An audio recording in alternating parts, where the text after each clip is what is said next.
करेंगे post handler dot ASPX। Okay, और इस पेज में हम जो है एक डालेंगे लिटरल।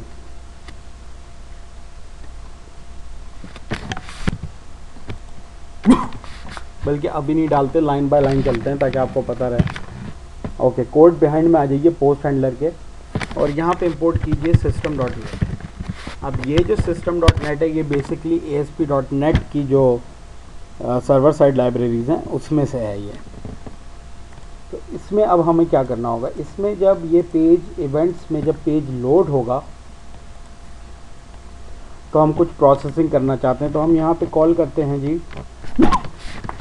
एक अलग, पहले तो हमें देखें जब यहाँ पे आपने वैल्यूज़ पोस्ट की हैं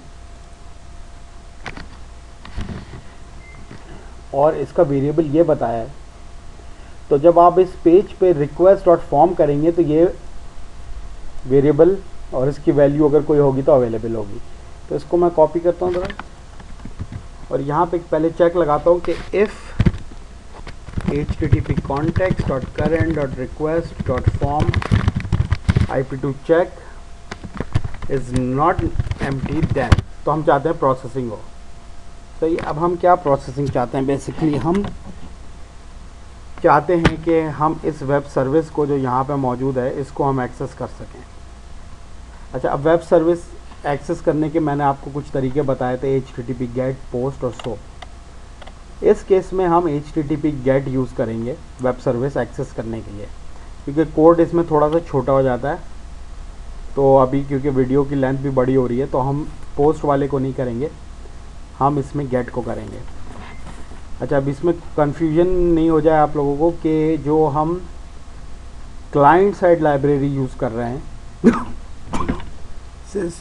sys.net.web request की, इसमें हम वैल्यूज़ पोस्ट कर रहे हैं इस पेज को, पोस्ट हैंडलर को। और पोस्ट हैंडलर क्या कर रहा है, वेब सर्विस को एक्सेस कर रहा है। और पोस्ट हैंडलर किस तरीके से एक्सेस कर रहा है वेब सर्विस को, वो यूज़ कर रहा है गेट का मेथड। सही है। अच्छा, अब इसके गेट का जो URL है पहले हमें वो चाहिए होगा, और इसका जो गेट का जो सिंटैक्स है वो यहाँ पे आप देखें सर्विस हेल्प पेज में आपको नज़र आ रहा है। तो ये हम पूरा का पूरा यहाँ से कॉपी करते हैं और यहाँ पे इसको बोलते हैं dim my URI as a string, और इसमें हम ये डाल देते हैं। यहाँ पे पूरा वो बताना पड़ेगा डोमेन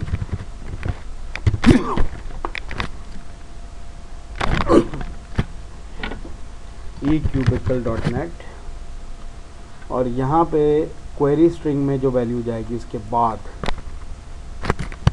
तो हम क्या करते हैं कि स्ट्रिंग फॉर्मेट यूज़ करते हैं। तो यहाँ पे हम लगाते हैं स्ट्रिंग डॉट फॉर्मेट और यहाँ पे इसको हम बताते हैं IP2 चेक की वैल्यू। तो इससे ऊपर हम एक काम ये करेंगे कि IP2 चेक की वैल्यू एक लोकल वेरिएबल में डाल लेते हैं। तो dim my IP2 check as string, और उसकी वैल्यू क्या होगी, http context.current.request.form IP2 check। सही है। तो ये आप देख लें, मैं थोड़ा सा यहाँ पे डिले देता हूँ वीडियो में, आप आराम से कोड देख लें। अभी यहाँ पे हो क्या रहा है, हमने request.form करके पहले IP2 चेक एक लोकल वेरिएबल बनाया जिसमें कि हमने अपनी जो वैल्यू पोस्ट होगी IP एड्रेस की वो स्टोर की, और फिर हमने एक URI स्ट्रिंग करा और जहाँ पे हमने ये पूरा दिया। तो यहाँ देखिए कि जब आपने सर्विस का पेज का नाम लिखा स्लैश, तो गेट, किसी भी वेब सर्विस को गेट करने का तरीका ये होता है कि आप फाइंड कंट्री एज स्ट्रिंग, जो कि बेसिकली एक वो है मेथड जो है। फिर यहाँ पे क्वेरी स्ट्रिंग बनाएंगे एक, फिर ये जो v4 IP एड्रेस लिखा है ये वेरिएबल हमारी वेब सर्विस एक्सपेक्ट कर रही है। तो ये ऊपर देखिए ये एक्सपेक्ट कर रही है वेब सर्विस, ये वाली वैल्यू यहाँ पे। तो हमने वो उसको बताई और इसमें हमने स्ट्रिंग फॉर्मेटिंग के ज़रिए इसको पास करेंगे माई IP टू चेक। तो ये हमारा कंप्लीट हो गया। ओके, अब हम बनाएंगे dim my request as HTTP web request, direct cast web request dot create. इसमें हम माई URI पास करेंगे और डायरेक्ट कास्ट हम कर रहे हैं HTTP वेब रिक्वेस्ट में। सही है। फिर हम एक रिस्पॉन्स बनाएंगे HTTP वेब रिस्पॉन्स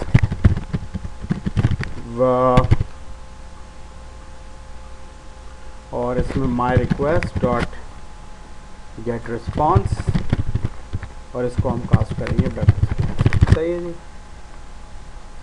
तो ये आप देख लें, यहाँ पे मैं फिर डिले देता हूँ, थोड़ा सा आप देख लीजिए।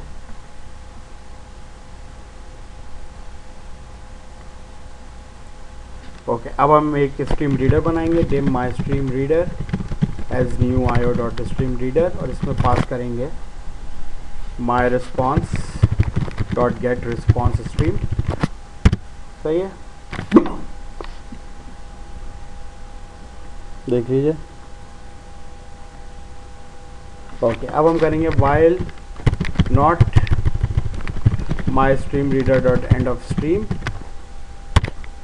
तो रिजल्ट एक लोकल वेरिएबल अभी मैं बनाता हूँ, result and my stream reader dot read line end. Actually इस केस में करने की ज़रूरत है भी नहीं, लेकिन चलें। यहाँ पे हम क्या कर रहे हैं बेसिकली कि लाइन बाय लाइन पढ़ रहे हैं और अगर एक से ज़्यादा लाइन है तो हम चाहते हैं कि हर लाइन के बाद एक HTML कोड में एक लाइन ब्रेक आए, वरना हर चीज़ एक ही लाइन में आ जाएगी। इस केस में जो वेब सर्विस हमें रिटर्न कर रही है वो वैल्यू वो एक ही लाइन में रिटर्न कर रही है, कंट्री का नाम। तो जाहिर इसकी हमें बिल्कुल ज़रूरत नहीं थी यहाँ पे, लेकिन ये मैंने कर दिया यहाँ पे कि अगर आपके पास कोई ऐसी वेब सर्विस है जो कई वैल्यूज़ रिटर्न कर रही है, तो अगर आप इसको इस तरीके से करेंगे तो वो अलग अलग लाइन्स पे शो होगी, वरना वो सब एक ही लाइन पे मिक्स एंड मैंगल शो हो जाएगा। तो अभी हम ये करते हैं कि अब जो रिज़ल्ट का एक लोकल वेरिएबल डिक्लेयर कर लेते हैं सबसे ऊपर, dim result as string dot empty। और यहाँ पे हम मेन पेज में एक लिटरल डालते हैं, ASP literal run at server ID literal 1। सही है जी, लिटरल डाला एक। कोड में हम लिटरल 1 डॉट मोड कहते हैं जी पास थ्रू, और literal 1 dot text is equal to result. एक काम और करते हैं जी, यहाँ पे हम स्ट्रीम रीडर को भी क्लोज कर देते हैं क्योंकि इसका काम अब ख़त्म हो गया है। ओके, और मेरा ख्याल है अब यहाँ पे सब हमारा काम कंप्लीट है। तो आइए अब इसको हम रन करके देते हैं। डिफ़ॉल्ट डॉट ASPX का जो पेज है उसको रन करते हैं।